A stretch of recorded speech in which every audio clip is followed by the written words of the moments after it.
So, you want to know if Deep Water is worth a watch. I know that because you clicked on this video. Well, you've come to the right place. I was lucky enough to see this film early, so I'm going to give you my quick thoughts right now.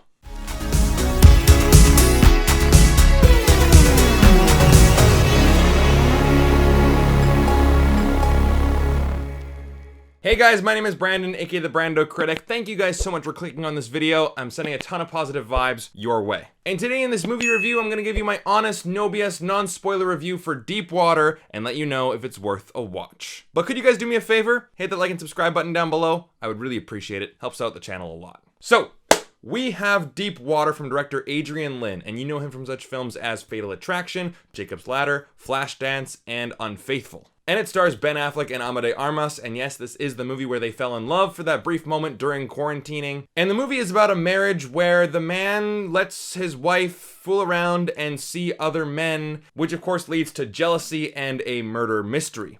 But is this film worth a watch today? In my eyes, absolutely not. Now, my own philosophy is, when watching a movie, if you hate the characters, if you can't stand seeing them on screen and you're constantly yelling at them to be smarter, be better, have some goddamn self-respect for one another and for themselves, then it's very hard to get invested into the story. Now, I will admit that I did want to continue watching this movie because I was engaged, but not because of the characters. It was the equivalent of driving and seeing a car crash on the side of the road. You just kind of have to slow down and take a look. This movie is the equivalent of a car crash on the side of the road. It sucks to say because I was actually looking forward to this movie. I just saw Fatal Attraction for the first time and I'm like, you know what? Ben Affleck, Ana de Armas, Adrian Lyne, a new Fatal Attraction type of sexy erotic thriller. I'm totally down for it. I could not get into the characters of this movie. So let's talk about them. So we have Vic Van Allen, played by Ben Affleck, and he is a stay-at-home dad because he got rich off of making this technology, this computer chip, which is in all the drones that kill people for the military. So of course, he's a killer. And by the way, side tangent, this movie is extremely obvious when it comes to its metaphors and its symbolism. For example, there's a scene where Melinda, played by Ana de Armas, and Vic are driving home in a car, and Melinda sees their daughter's lunch that they just forgot in the car, and you see like this apple and it's kind of rotten, but of course she's eating it and she's eating it all sexy, like, oh, Ben Affleck, And I'm like, okay, yeah, low-hanging fruit. It's the kind of hammer it over your head kind of nonsense. But back to the characters. Ben Affleck plays a stay-at-home dad. He's a pretty good father to his daughter. You know, he takes her to school and he plays with her. But of course, the caveat being, he lets his wife other dudes. Now, if that's your kink, then no shame. It's not my thing, but again, if you get off on watching your wife other dudes or your girlfriend have affairs or have relationships with other men, then by all means, you do you. But what I don't understand, and they don't do a very good job at explaining it either, he doesn't seem to enjoy it. He doesn't seem to be turned on by it. He seems to be jealous about it. So much so that he even threatens the men that she's having relationships with. He intimidates them, and I will admit that when Ben Affleck intimidates those men, it is quite funny, and that's when Ben Affleck really shines, but throughout the rest of the movie, he just looks bored. He looks completely uninterested. And for a brief moment in the movie, I'm like, why is he going along with it when he clearly is not turned on by it? It's not his kink, and he really definitely does not enjoy it. I was thinking to myself, maybe he had like an accident, maybe he like can't have sex, so he's allowing her to see other men. But no, that's not the case. They do have sex in this movie, even though it's like 1 or 2 scenes and they're awkward. Not showgirls awkward, but awkward nevertheless. And he just goes along with it. Why? Because he loves her? Because she's the mother to his children? It really doesn't fit in my brain. And more often than not, I found myself yelling at the screen because I was like, dude, have some goddamn self-respect. Now I get it. Ana de Armas is beautiful, but still, I don't care. Even when you have a kid, why would you bring yourself and your child into a situation like that? And that brings me to Melinda.